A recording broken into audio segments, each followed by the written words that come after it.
generations of sailors across the world, this street is probably the best known in Portsmouth.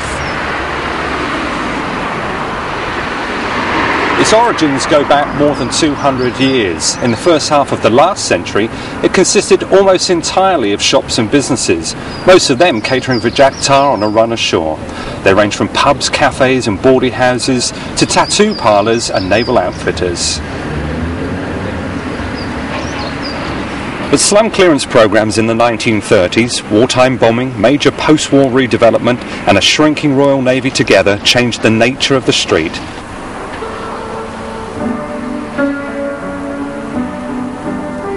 One of the few remaining buildings in Queen Street which would still be recognisable to the sailors of yesteryear is the George Pub.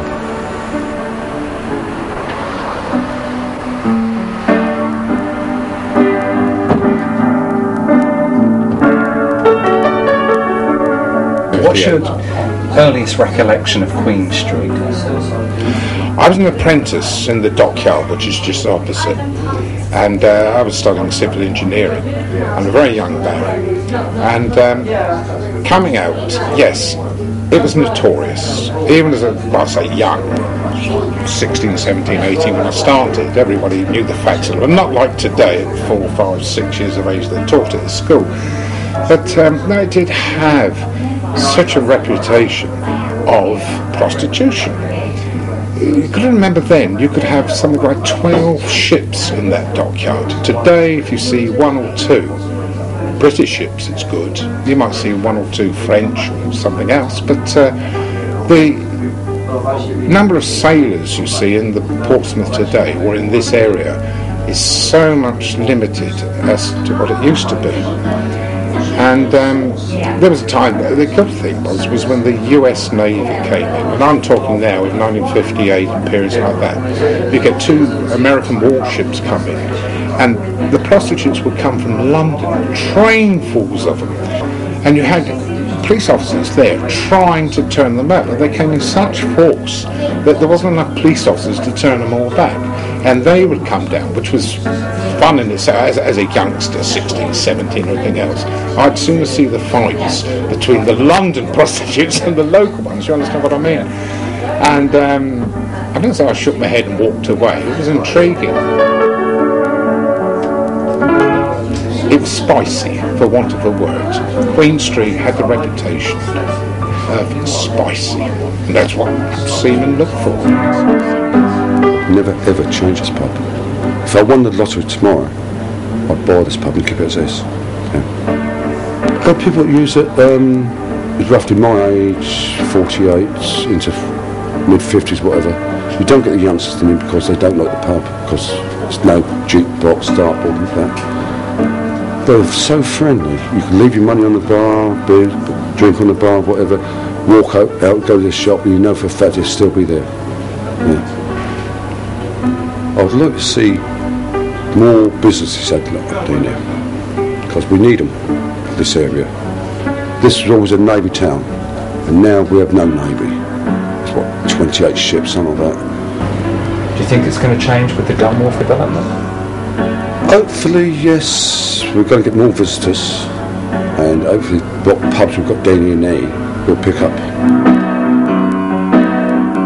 But, this has been here, I think it was 1784 or something, and it was vastly different then. What we're sitting now on the well, in its time, was in a courtyard. The wall behind you was the end of the pub. The actual bar was in the other side, which is now a restaurant. Then you had the big courtyard and bed, what do you call it, residency on the other side of the courtyard.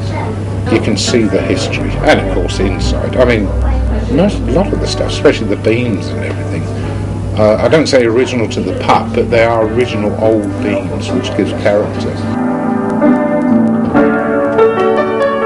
I'd like to see it develop with interest for the younger generations, the small children that are growing up in the area, and there's not enough for them. The attitude of shops and everything else, looking to the younger people, but still retaining the history. Because I really believe the saddest thing is to lose the history of a famous naval town like Portsmouth. And it was there.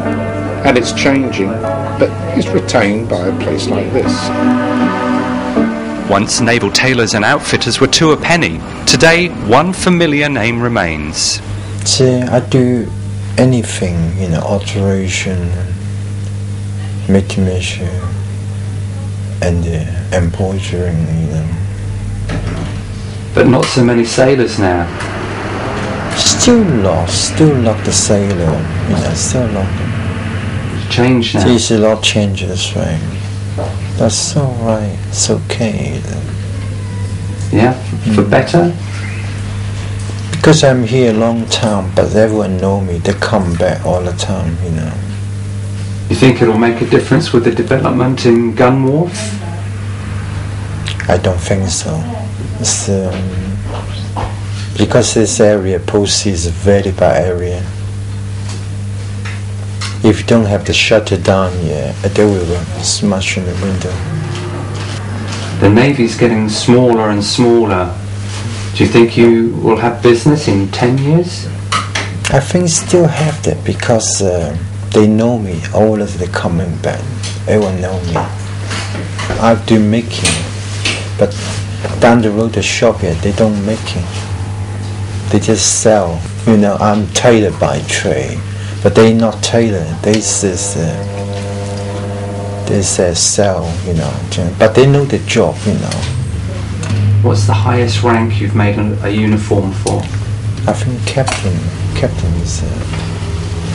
I did make one captain, but he's Commodore now at the moment. Commodore? Yeah, he's Commodore now. Because they're very fast, But they did make one, it's quite happy. But it's computer now. Yeah, this is the embroidery machine. And the tailor is this, the different have on the table, You think you'll be a tailor for the rest of your life? I think so. I don't know. I think so. Will be until I'm retired. And in Portsmouth? Yeah. And then when you retire, where do you go? Stay this here. Stay this town, but we get used to this Portsmouth now,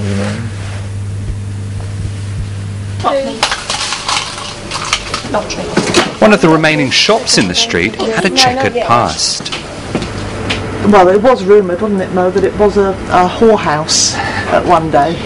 How long ago that was, I'm not sure. But, this was always classed as the better side of Queen Street. North side of Queen Street was known as the red light area, where the sailors would go for their wares.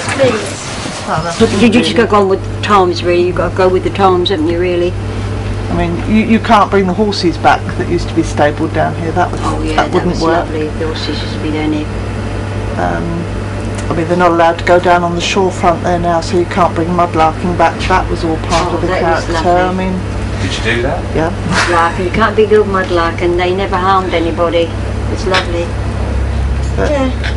They stopped all that now, haven't they? You don't get none of that.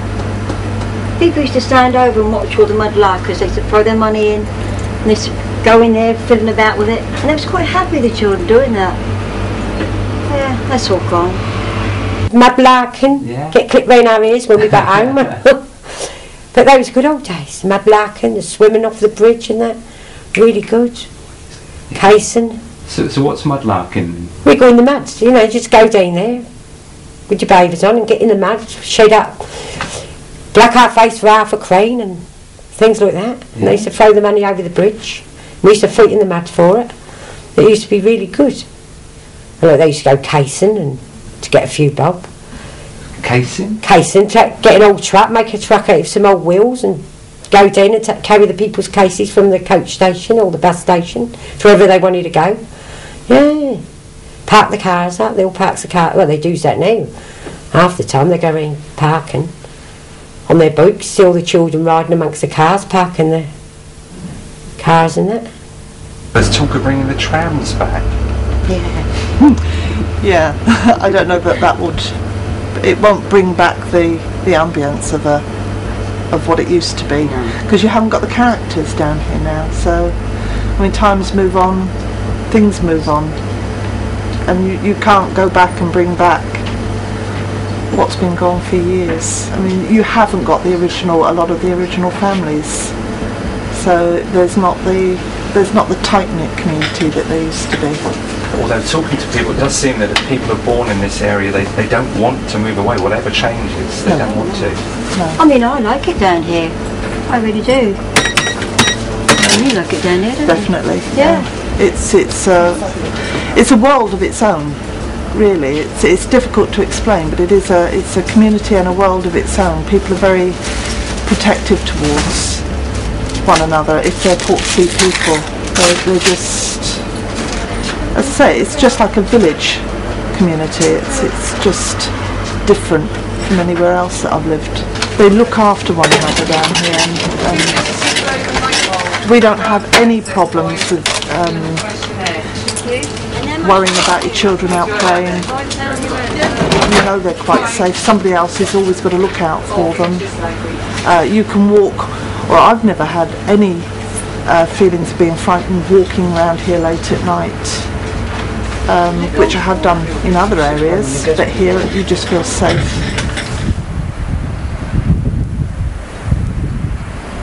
In the late 1600s, most of the activity was centred in what's now known as Old Portsmouth. When the dockyard was established on part of Portsea Common, the workers, who got tired of the long walk around the creek to work every day, began building houses here. The then governor of the city decided he'd turn the cannons on them and blow the houses down. But Queen Anne intervened and gave consent for houses to be built here, which is where the name Queen Street came from. But they didn't build them like this.